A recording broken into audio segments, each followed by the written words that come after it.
Les gels qu'on a vécu en 2016 et qui sont vécus auparavant, après on passe la nuit dans les vignes à surveiller les températures, voir l'évolution. C'est vrai que c'est des années finalement compliquées qui nous font aussi apprendre et nous remettre en cause et qui nous font avancer aussi. Et c'est là qu'on se rend compte finalement c'est aussi important de ne pas être tout seul et de partager. Et c'est aussi ça notre force aussi au domaine avec Benoît.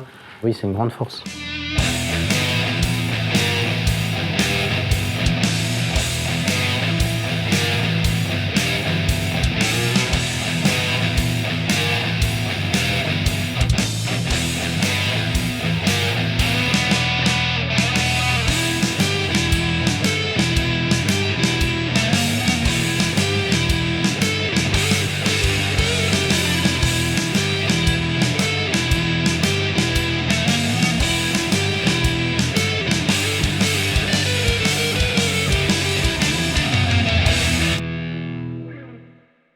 C'est vrai que ce domaine vient encore des ancêtres, encore auparavant. C'est une histoire familiale. D'être né ici, d'avoir reçu un héritage des vignes qui sont situées dans ce secteur, c'est vraiment une chance et c'est ce qui nous inspire aussi à faire le travail qu'on fait aujourd'hui et de chercher d'être le plus précis possible dans notre travail, d'être le plus méticuleux et de mettre en valeur ce terroir.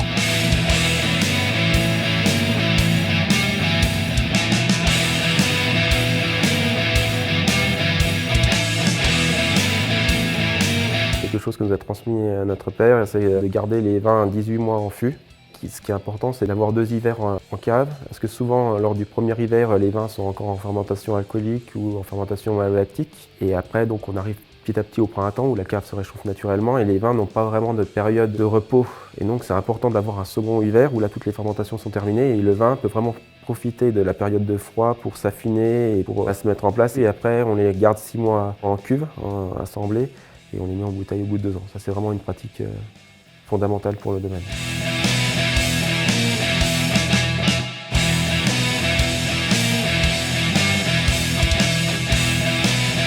Le domaine occupe une part importante de la vie et ça empiète beaucoup aussi sur la vie à côté. Les choix en plus qu'on a fait par rapport à des modes de culture, par rapport au bio, on est beaucoup dépendant de la vigne et on ne peut pas se permettre de partir pendant une semaine et d'oublier le domaine. Et le travail doit se faire et il y a des traitements à faire par rapport à la météo, par des choses comme ça. Si ça doit être le dimanche, ça sera le dimanche. On a des clients qui sont là, disent ouais, vous avez un domaine, vous pouvez boire du vin tous les jours.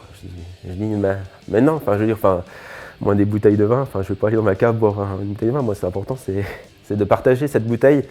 Donc, qui dit partage, dit que ça reste quand même abordable, parce qu'on est des producteurs de vin, mais on est avant tout aussi des consommateurs. Et quand on va dans des restaurants, dans des cavistes, et qu'il y a des bouteilles à des prix inabordables, c'est important que le vin reste accessible. De toute façon, pour tout le monde. Et pour tout le monde, c'est ça il ne doit pas être réservé à une élite.